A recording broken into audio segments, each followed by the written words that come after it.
My name is Beatrice, K. Newman. I'm the head of department for fashion at UEL, and I'm also the course leader for fashion design. I also have my own business called Koleki, which is a women's wear / knitwear business. So, hey. So I'm Hattie. Hello. I work with Beatrice at UEL on the fashion design department. And again, I have my own brand named Hattie Crowther. Again, working with upcycling and non-binary fashion. My name's Sanush Rasta. I'm the director of VERV London. It's a fashion retailer that's based in East London. We started online in 2017, and we opened our store in East London a year ago, a little over a year ago. And we focus primarily on gender fluid fashion. Everything that we sell is completely non-binary gender fluid.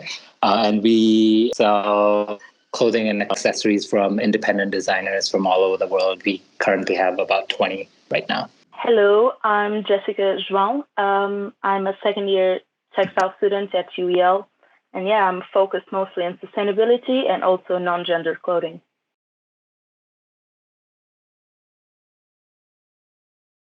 Again, going to the affordability kind of section of it, I know a lot of people think they obviously can't afford sustainable clothing, especially when it comes to high-end side of it. But again, I think it's about being clever and obviously buying garments that stand the test of time and not necessarily buying, a jersey T-shirt, £2 from Primark that we all know is going to go down the drain in 2 washes. So I think, again, it's difficult because obviously I think those that don't work in fashion and in our industry don't really understand this kind of ethos. Again, sustainability, I think we're all aware, seems to be more of a trend more than anything. And it is much more than just a concept. I'm aware we can't do everything as designers, but I think taking those small steps individually. Yeah, I think I would agree to that. You mentioned race, which is a really interesting concept when you're talking about sustainability. And I think off the face of it, when you talk about sustainability, everyone thinks, oh, it's no plastic and it's sustainable, biodegradable fiber, but it spans a whole lot of sort of different realms or practices. And so when you think about race, and you go a bit deeper into what that means sustainably, I think it's maybe understanding culture and delving deeper into the methods and different practices of culture that might actually also help us become, from a fashion perspective, produce better, think a lot more better. Coming from an African perspective, I'm West African, come from Ghana, there are loads of, let's say, dyeing processes that maybe aren't utilized very well in the Western world because everything's always about fast production, mass production, etc.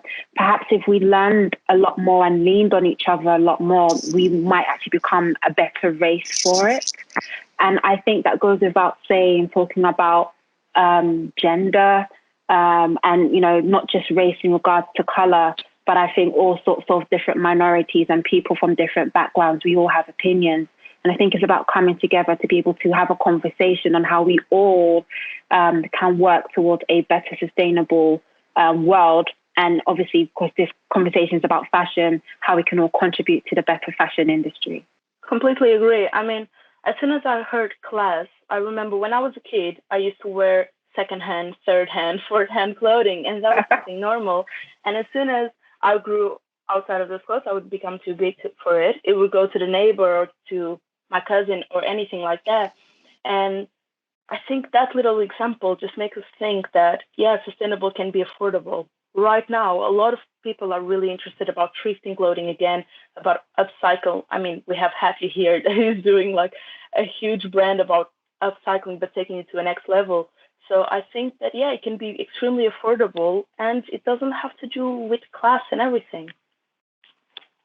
Yeah, I really agree with what Beatrice was saying earlier about how I think culture really affects consumption. And if you look around the world, like I've grown up all over the world in Asia, America, and here, and back home, it was clothing was something that was consumed quite.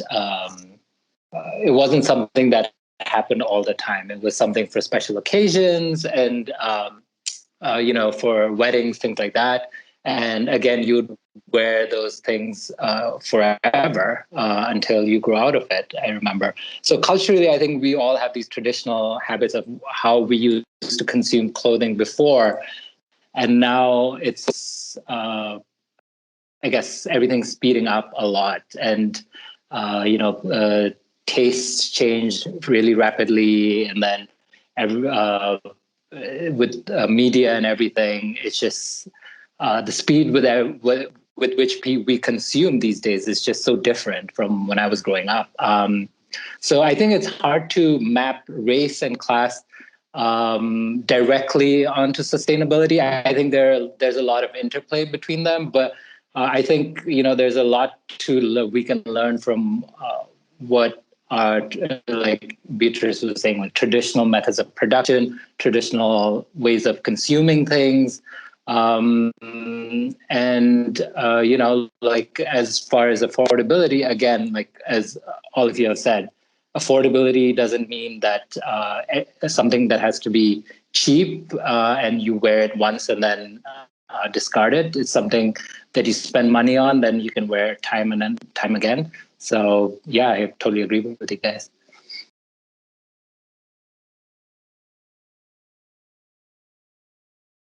I think let's talk about the issues first. I think social media is great, but as with anything, there's this whole, it's getting rid of the fake news, right? And sort of getting down to facts. So when you talk about sustainability, I think, of course, social media is a great engine to get the word out there. But behind that, it's just getting the facts right as well with what are potential influencers and brands actually doing about it, other than just screaming, we love sustainability and we're trying to advocate, but what are you actually doing to create an influence? And I sometimes worry that social media is becoming a like fest as opposed to a fest where you can actually learn, a resource that you can actually learn from.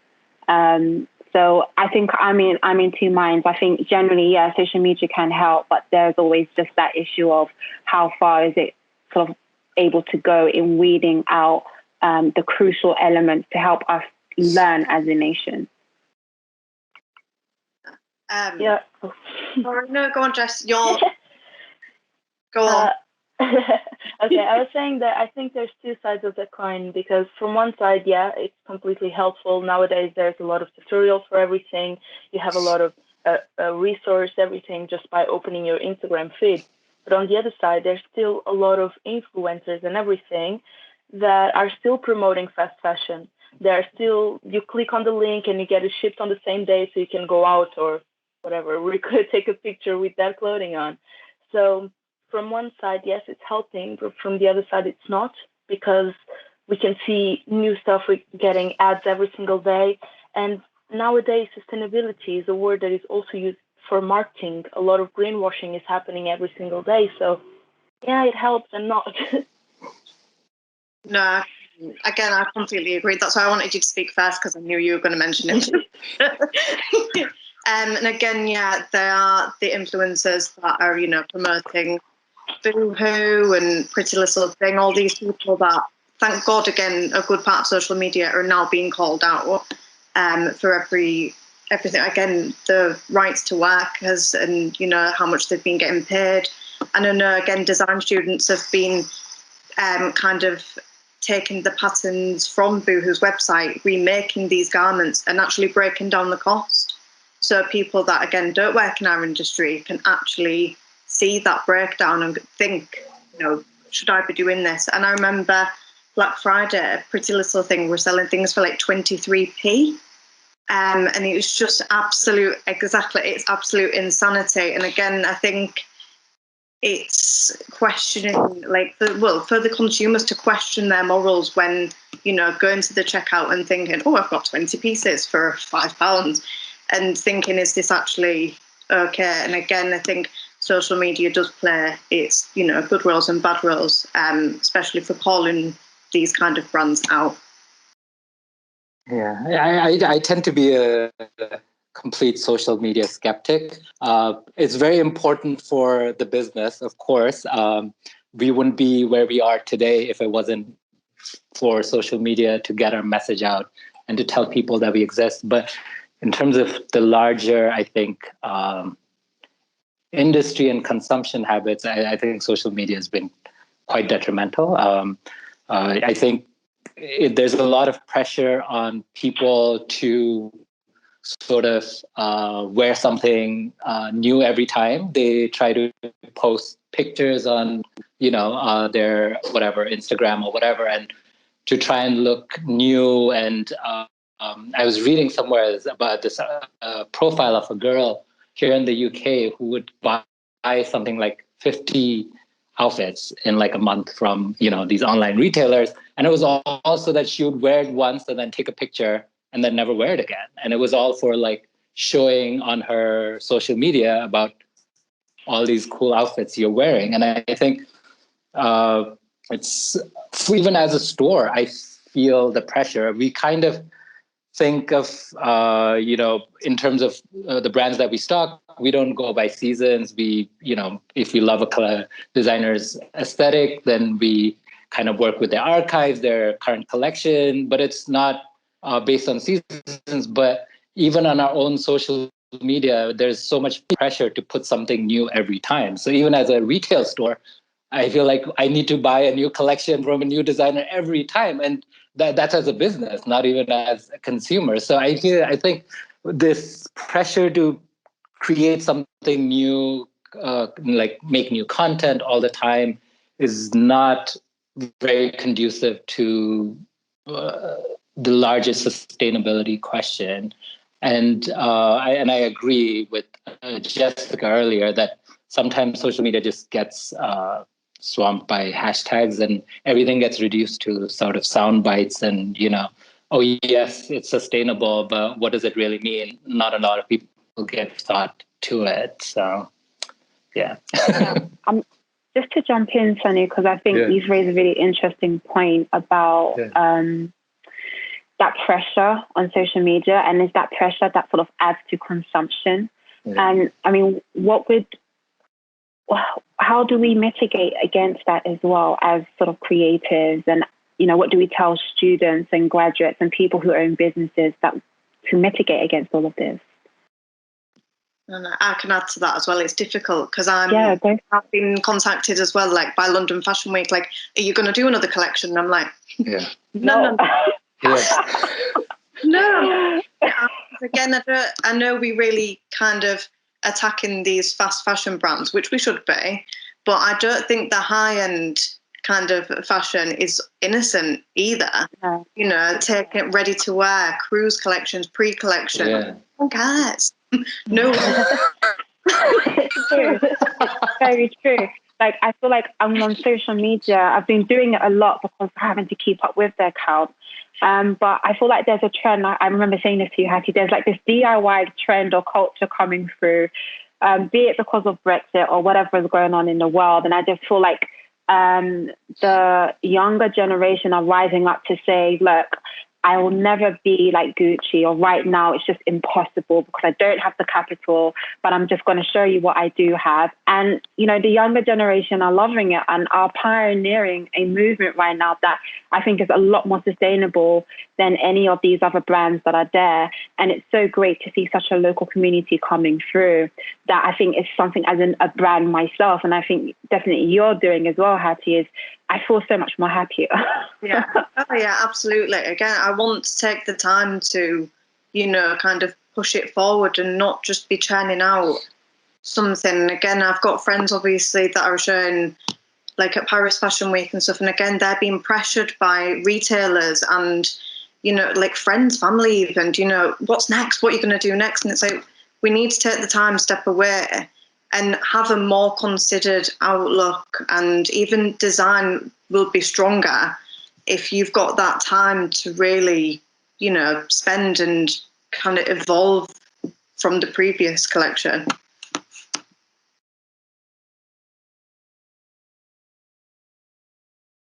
Well, COVID's been terrible for the business. We've been closed pretty much almost a year now. We had just opened in November 2019, so we were barely open 4 months before the first lockdown. So it's been a big disaster for us. And basically, we're trying to survive by we haven't basically bought new collections in since we had one new collection for last autumn winter 20, but basically we aren't buying anything from designers right now because we already have a store full of merchandise that we still need to shift. And from the designers that we work with, we know that they're slowing down too.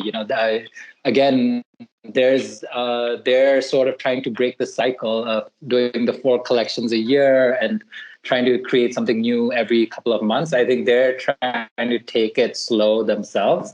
And I think the fashion calendar of, the fashion weeks every couple of months, I think there's a lot of pressure there for the system to change, because I think with COVID, I think it's just unrealistic to expect people to produce those new collections, put on a show or like a digital show, and then expect to sell, because I would assume a lot of retailers are kind of in the same boat as us.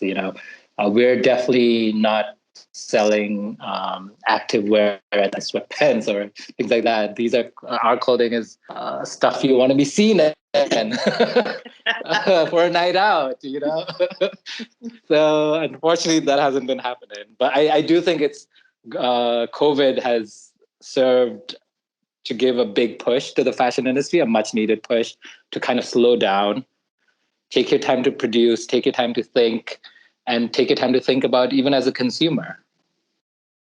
No, absolutely. Again, I think obviously, Fashion Week has had to kind of rethink itself, and they keep pushing it back because they know that people can't outsource, and things are stuck at the borders in Dover or wherever. Again, so people are thinking, looking at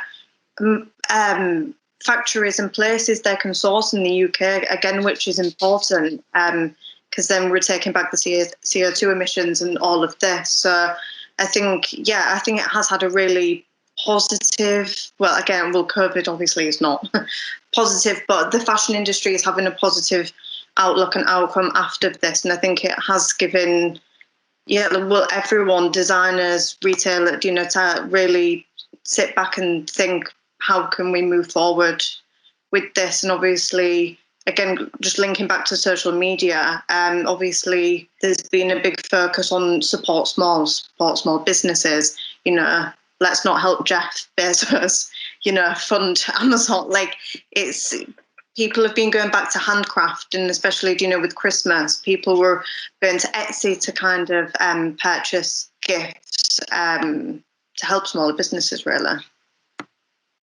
Yeah, completely agree. I mean, I work it's a little bit different, not in the fashion, but I work in a micro artisan bakery, and I see people every single day that they go there.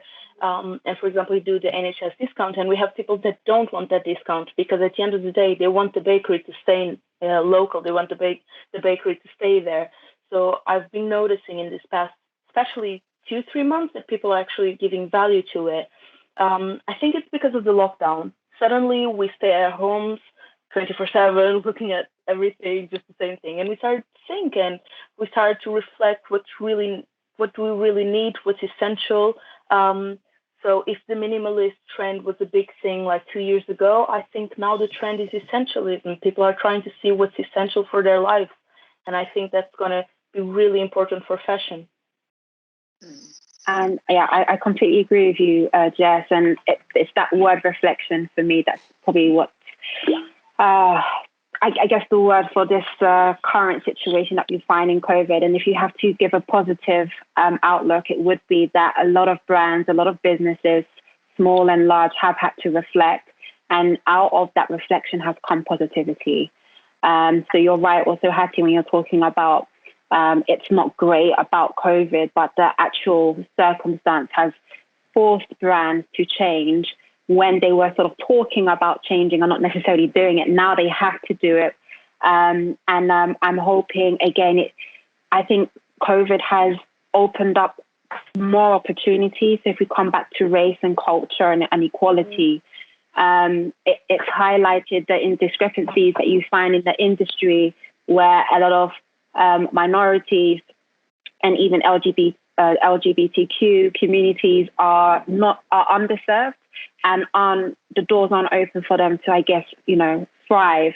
And so when you come back to, again, what you were saying, Hattie, with the handcraft culture and Etsy, etc., it's skyrocketed because you've got people going to find these brands, these new businesses, because they're seeing, actually, yeah, I do need to support.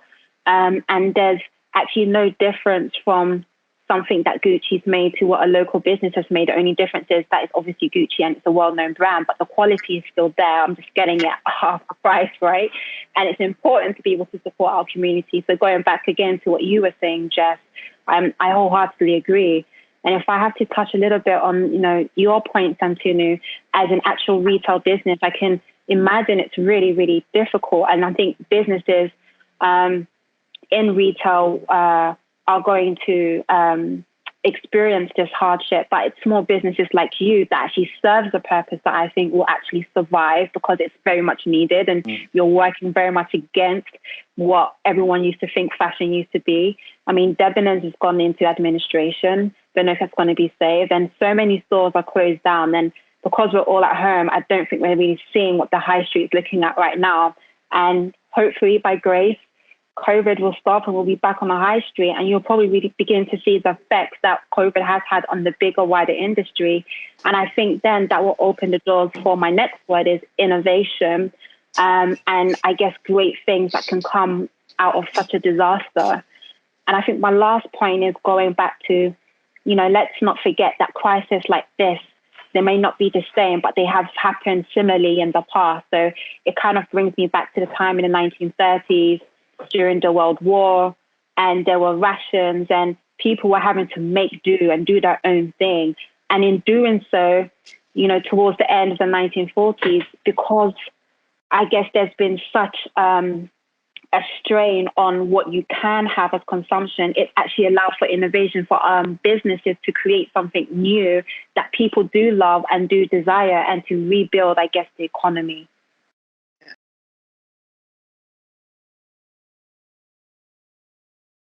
Well, again, obviously, you all know what binary means. It's, having two parts, male and female, therefore non-binary. Again, obviously, you can tell I've got a northern accent, which has gotten a lot stronger because I've been in Hull for a month with my parents.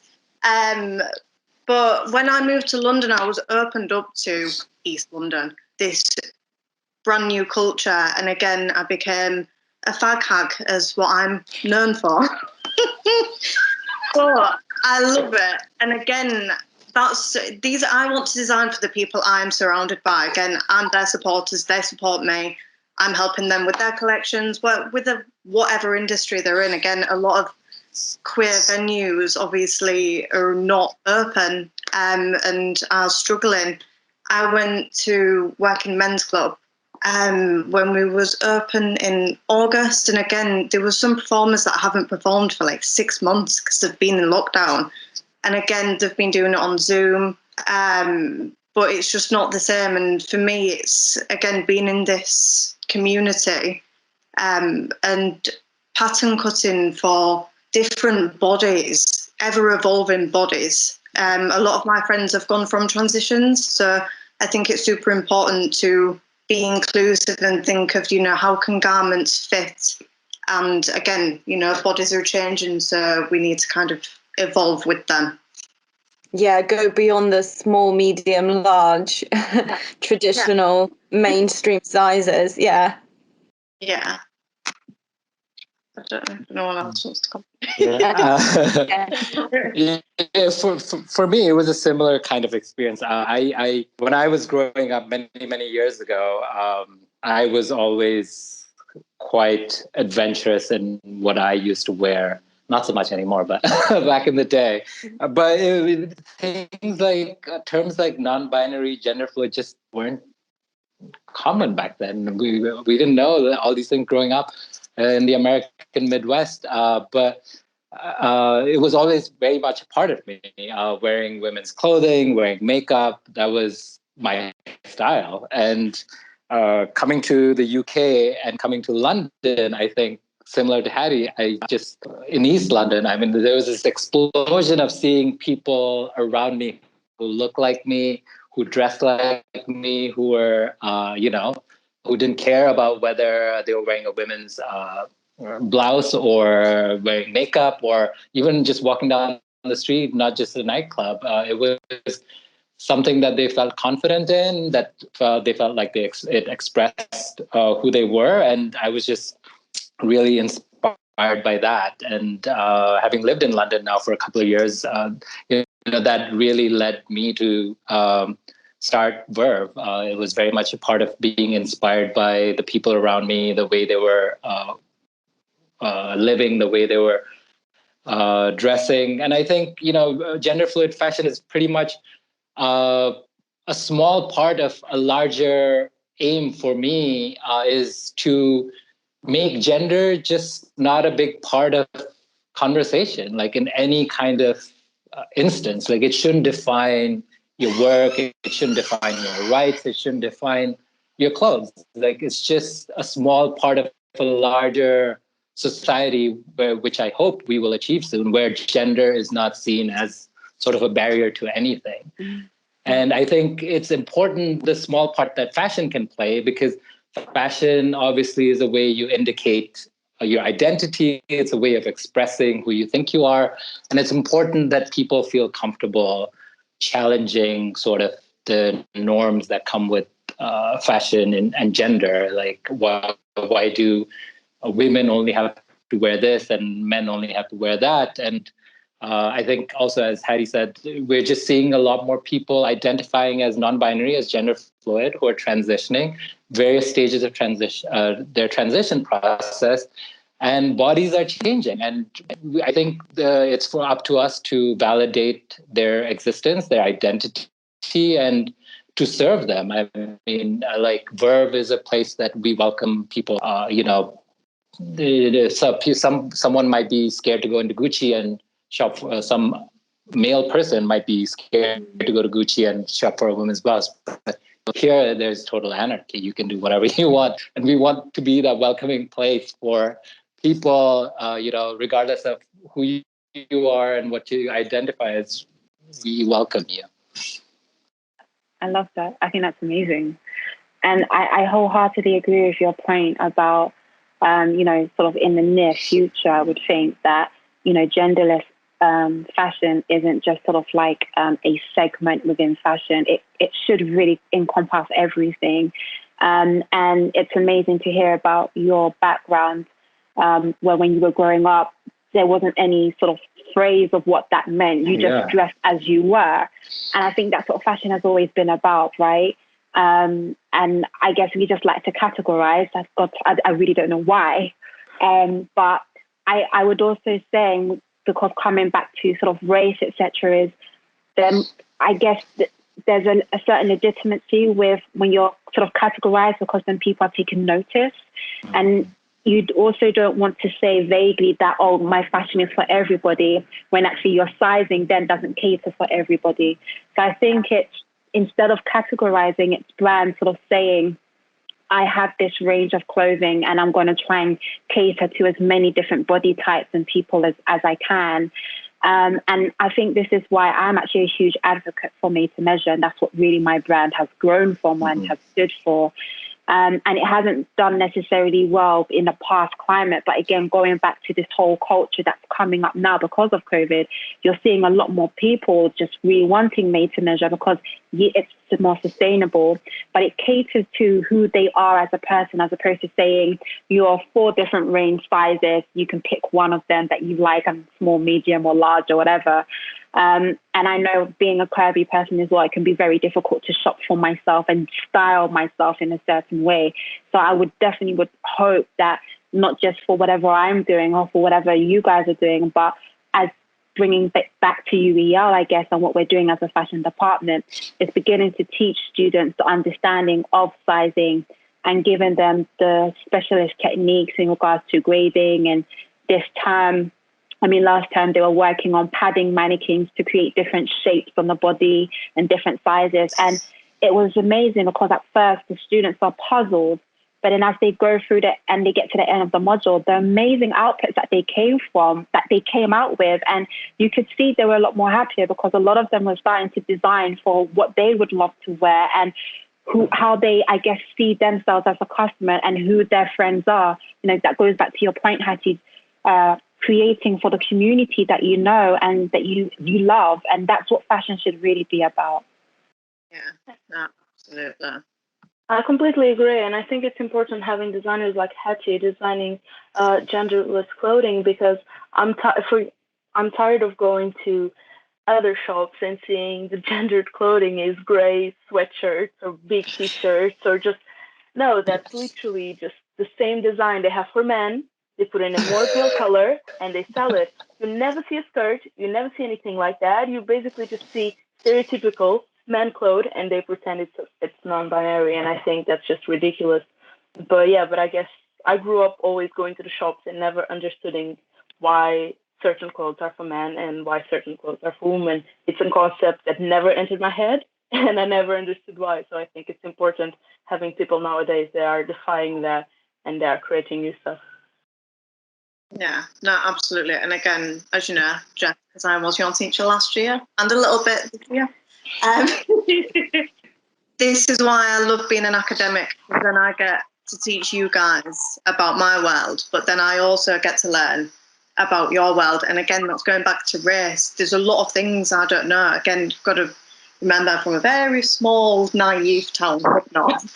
So coming to London and learning from you guys, and again, like Beatrice will vouch, it's really important to learn about all of these different cultures and put it into your work. And again, obviously, we all come from somewhere different, so it's finding that niche kind of aesthetic and trade, if you will, and kind of pushing that and showing what you're made of, essentially.